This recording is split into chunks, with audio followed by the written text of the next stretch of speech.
जय हिंद। Welcome to Raj study वाला। तो आज से हम लोग स्टार्ट करेंगे एमपीपीएससी में जो दिया एक चैप्टर, उसका नाम है एमपी जी के शुरू करेंगे। तो एमपी जीएस में हम लोग शुरू करेंगे कहाँ से, जियोग्राफी से स्टार्ट करेंगे। और जियोग्राफी के बाद मैं इसमें जो भी पीडीएफ डालूंगा लेक्चर, तो इसमें current affair, history, political science रहेंगे। राइट, ये भी एमपी के ही पॉलिटिकल साइंस रहेगा। तो इसमें देखिएगा जो टोटल सिंचाई का हिस्सा बारे में देखा जाए कि सिंचाई का स्ट्रक्चर किस प्रकार से है। तो इसमें देखा जाए तो यदि 67% तो देखा जाए कुआं और नलों का है, नलकूप का। जबकि इनमें से देखा जाए तो 12% अन्न का है, जबकि 17% इसमें नहर का, और इसके बाद तालाब का, फिर इसमें आ जाएगी अन्न। इस प्रकार से कुआं, नहर और तालाब। तो इस प्रकार से यदि इरिगेशन का स्ट्रक्चर देखा जाए तो एमपी का स्ट्रक्चर जो है, तो इसमें देखिएगा कि एमपी में जिस प्रकार से फिजिकल स्ट्रक्चर है, उस फिजिकल स्ट्रक्चर के आधार पर ही यदि यहाँ देखा जाए, यहाँ नहर, यहाँ तालाब और यहाँ कुआं के माध्यम से सिंचाई की जाती है। यदि सर्वाधिक सिंचाई वाला इलाका देखा जाए तो ये वाले इलाके में सिंचाई होगी, और यहाँ नलकूपों के माध्यम से सिंचाई होगी। ये नलकूपों के माध्यम से सिंचाई इसलिए होती क्योंकि यहाँ क्या है कि वर्षा तो कम होती है, लेकिन क्या है कि जो ब्लैक सॉइल पाई जाए तो उसमें वाटर ऑब्जर्वेशन पावर अति होती है। तो जितना पानी जाता है ना, 100% उसमें अंदर चला जाता है सोख। इसे इसमें क्या, कुआं और ट्यूबवेल यहाँ सक्सेस है। जैसे मंदसौर हो गया, फिर यहाँ ये वाला सिंचाई वाला इलाका हो गया चंबल, जिसको बोला जाता है रिवाइन वैली। तो इसको आप लोग देखेंगे, इस प्रकार से स्ट्रक्चर होता है। जबकि यदि और तो इसी प्रकार से जब एमपी में जब पहली बार जो सिंचाई का स्ट्रक्चर चालू हुआ, सिंचाई का इतिहास के बारे में, तो देखिएगा कि 10वीं शताब्दी में क्या होता है कि चंदेल डायनेस्टी रही, इनके द्वारा तालाबों का निर्माण कराया गया। और आगे चल के 1923 में क्या होता है कि जो बेनगंगा नहर निकाली गई बालाघाट में, और 1927 में जो घटना हुई जिसको बोला था पगारा डैम, ये बना कहाँ, ग्वालियर में। ग्वालियर डायनेस्टी के द्वारा इसका फॉर्मेशन कराया गया था। और आगे चल के क्या हुआ कि 1933 में भोपाल में देखेंगे कि भोपाल में एक पलकमती ऐसे कुछ बांध का निर्माण कराया गया था। और 1933-36 में आगे चल के फिर देखा जाए तो पुनः बालाघाट वाले इलाके में सिंचाई की जो व्यवस्था थी शुरू की गई थी।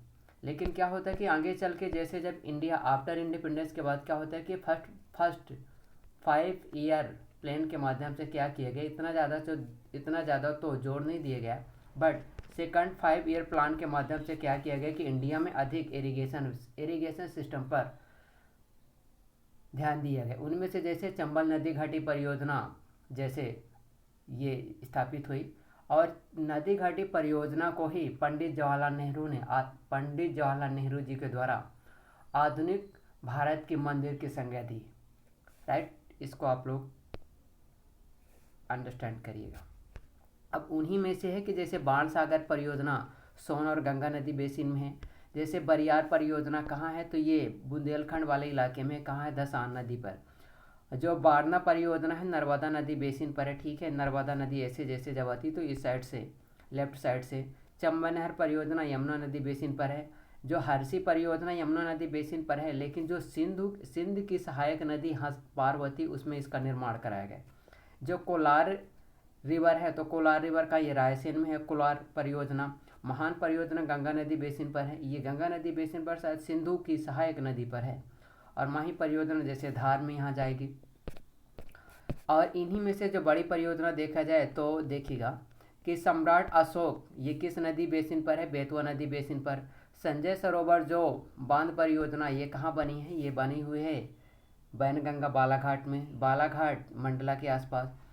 सिंध प्रोजेक्ट के बारे में सिंध नदी पर। सुक्ता परियोजना ये जो है तो कहाँ बना है, ये नर्मदा नदी पर, खंडवा जिला में है सुक्ता परियोजना। जबकि तवा परियोजना नर्मदा नदी पर बना हुआ है। नर्मदा नदी पर जैसे जब यहाँ से नर्मदा आती, यहाँ से आती तवा, और तवा की सहायक नदी देनवा। अब देनवा को बोला जाता है, जिसको बोला सेक्रेड ग्रुप। सेक्रेड ग्रुप मतलब कि ऐसे छोटे छोटे इलाके या जंगल जिसको प्रोटेक्शन करने के लिए साधु संत यानी कि महान व्यक्तियों का योगदान रहता है। इन्हीं के प्रोटेक्शन करने के ऑब्जेक्टिव से सुप्रीम कोर्ट के द्वारा अभी 18 दिसंबर को एक फैसला सुनाया गया कि गवर्नमेंट इनके प्रोटेक्शन के लिए कुछ कुछ लीगल प्रोविज़न करे ताकि इनका प्रोटेक्शन किया जा सके।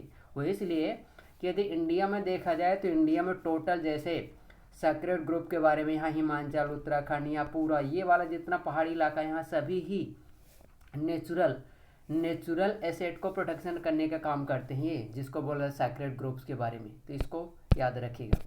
और एक 10वीं शताब्दी में एक घटना होती है देखिएगा, जिसको बोला जाता भोज बेटलैंड।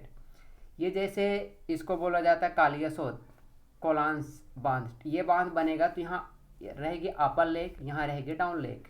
और डाउन लेक का निर्माण जो डाउन लेक का जो निर्माण कराया गया था, तो कराया गया था किसके द्वारा? नवाब मोहम्मद के द्वारा निर्माण कराया गया था। जो इसके द्वारा इसका जो पानी जाता है, तो ये बेतवा नदी, बेतवा की सहायक नदी हलाली नदी, तो इसका पानी किस में जाता? हलाली नदी पर जाता, लोअर लेक का। ये बेतवा में शामिल हो जाती, बेतवा और आगे चल के यहाँ से कहाँ चली जाती? ये चली जाती है यमुना नदी में। जबकि अपर लेक का निर्माण, जिसको भोज बेटलैंड बोला जाता, भोज झील लेक के बारे में, इसका निर्माण कराया गया था परमार भोज के द्वारा। इसका निर्माण कराया गया था। कब कराया गया था? 10वीं शताब्दी में इसका निर्माण कराया गया था। और 10वीं शताब्दी में निर्माण के बाद क्या होता है कि इसका जो पानी जाता गांव के लिए, गांव में जाता, और यहीं से एक कालियासोत नदी है, कालियासोत नदी के माध्यम से इसका जल कहाँ चला जाता? बेतवा नदी में चला जाता। जो लोअर लेक का जो वाटर है किस कहाँ का सप्लाई करता है? ये जितने भी अर्बन इलाका है, नगरीय इलाकों में वाटर सप्लाई का काम करता है। तो इसको भी हम याद रखने लायक है। और जैसे 2002 में आता, 2002 में भारत सरकार के द्वारा वेटलैंड के रूप में 27 नंबर के वेटलैंड के रूप में दर्जा दिया गया था। तो ये जैसे थावर परियोजना बैनगंगा नदी पर है, उर्मिल परियोजना धसान केन नदी पर है, भांडेर परियोजना ग्वालियर दतिया में है, चंबल परियोजना गंगा नदी भिंड मुरैना शिवपुर में है। तो इसको हमें याद रखने लायक है, ठीक है। और अगला परियोजना देखिएगा, अगली परियोजना में से हाँ, ये जो चंबल गांधी परियोजना है ना, इनमें से जैसे गांधी सागर परियोजना, राणा प्रताप सागर परियोजना, जवाहर सागर परियोजना और कोटा बैराज परियोजना भी उसी में शामिल है। ये जो राजघाट परियोजना है, तो क्या है, इन परियोजनाओं का आखिरकार जितना भी कंस्ट्रक्शन कराया जाता है, तो दो स्टेट के बॉर्डर के बीच में कराया जाता है, ताकि किसी दो कंट्री हो जाए या दो स्टेटों के बॉर्डर पर इसका निर्माण कराया जाता है कि डिस्प्यूट का रिजोल्यूशन आसानी से हो सके। तो ये राजघाट परियोजना एमपी और यूपी दोनों की ज्वाइंट गवर्नमेंट के द्वारा ज्वाइंट परियोजना है। किस नदी पर बनाई गई है? बेतवा नदी पर। जैसे हर्षी परियोजना वही है कि सिंधु की सहायक नदी पार्वती नदी पर ग्वालियर जिले में स्थित है, ग्वालियर में बनाई गई है। हर्षी पूर्णतः क्या है कि 2134 मीटर का एक प्रकार का टोटल सॉइल पॉन्ड है, मिट्टी का बना हुआ बांध है। इसको आप लोग जरूर याद रखिएगा। इनमें से जैसे अगली परियोजना के बारे में बरियार परियोजना ये भी कहा है छतरपुर पन्नायनी की सीमा पर केन नदी पर बनी हुई परियोजना है। तो जैसे यहाँ से इसमें थोड़ा सा देखिएगा कि जैसे अभी यहाँ से ये केन हो गए, ये बेतवा हो गए, तो केन का पानी बेतवा में गिराएंगे, ये ऐसे जाती है, ठीक है, राइट। अब इस केन नदी में जैसे दोधन दउआ बांध का निर्माण कराएगा, तो यहाँ से बांध बनाएंगे, इन्हीं में से सोलर प्लांट लगा देंगे, तो सोलर परियोजना चालू हो जाएंगी। और 2022 में इंडिया की पहली जो नदी जोड़ो लिंक परियोजना चालू हो गई। उनमें से देखा जाए तो 2005 के आसपास पहली बार जो इसका लोकार्पण किया गया था, और वर्तमान 2022 में जाकर ये पूरी हुई बोधन दउआ। अब जैसे बोधन दउआ है, अब ये कहाँ से गुजरती पता है? पन्ना नेशनल पार्क से, गंगाऊ वर्ल्ड लाइफ सेंचुरी से इसका प्रवाह गुजरता है। इसीलिए यहाँ कहीं ना कहीं पन्ना नेशनल पार्क जो प्रोजेक्ट टाइगर है उसका कहीं ना कहीं रिप्लेसमेंट कराया गया। उन्हीं में से जैसे कि ये केन की सहायक नदी कुटनी नदी पर भी एक बांध बनाया गया था, इसको जरूर, केन की सहायक नदी कुटनी है। सम्राट अशोक सागर ये कहाँ? हलाली नदी पर बनाया गया, बेतवा की सहायक नदी बिदसा जिले में है। अगला है जैसे बाण सागर परियोजना, तो मध्य प्रदेश, उत्तर प्रदेश और बिहार की एक प्रकार की इंटर स्टेट परियोजना है, जो कि किस नदी पर निर्माण कराया गया है? सोन नदी पर। जैसे ये है अमरकंटक, तो यहाँ से निकलेगी नर्मदा, यहाँ से निकलेगी सोन, यहाँ से सोन, यहाँ से जैसे जोहला जाएगी इसमें मिल जाएगी, तो यहाँ से जैसे ये सोन जाएगी ये जोहिला, यहाँ से जोल, जबकि यहाँ कैमूर घाटी, तो ये क्या है, एक प्रकार का कगारी है, कगारी, जबकि ये वाला यहाँ पर देखेंगे थोड़ा सा पठारी इलाका है। और जब और आगे चल के जैसे यहाँ देखा जाए तो यहाँ देवगढ़ की पहाड़ियाँ, यहाँ ये मैकाल की पहाड़ियाँ, इन दोनों के बीच में सिंगरौली या सिंधी सीधी बेसिन पाया जाता। उसी सीधी बेसिन में से जोहिला, उमरिया, शहडोल, सुहागपुर, कोयला बेसिन पाया जाता है। तो इसको भी याद रखिएगा। भांडेर जो नहर परियोजना है तो मध्य प्रदेश उत्तर प्रदेश की ज्वाइंट परियोजना है, उत्तर प्रदेश की परीक्षा से निकलने के लिए ये वहीं बनाएगा। उर्मिल परियोजना भी एक प्रकार की इंटर स्टेट परियोजना है, ये भी किसकी है, एमपी और यूपी गवर्नमेंट की ज्वाइंट परियोजना है। और सागर जिले में जैसे एक बीला नदी पर बीला बांध का निर्माण कराया गया था, उसका निर्माण कार्य के बारे में देखिएगा कि 1973 में इसका निर्माण पूरा हुआ था, किसका, बीला बांध का। अब बीला बांध के माध्यम से क्या होगा, इसमें सागर और छतरपुर जिले में इरिगेशन का सिस्टम जो है, तो इरिगेशन सिस्टम पूर्ण कराया जाता है, कराई जाती है, राइट। तो इसको भी याद रखिएगा।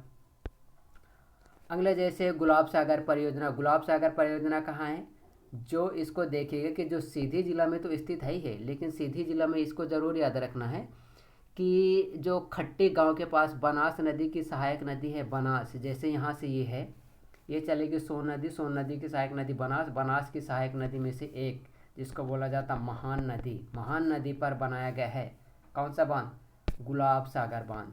रैंगावा बांध को देखा जाए तो ये भी कहाँ बना, मध्य प्रदेश के छतरपुर जिले में बना है, ठीक।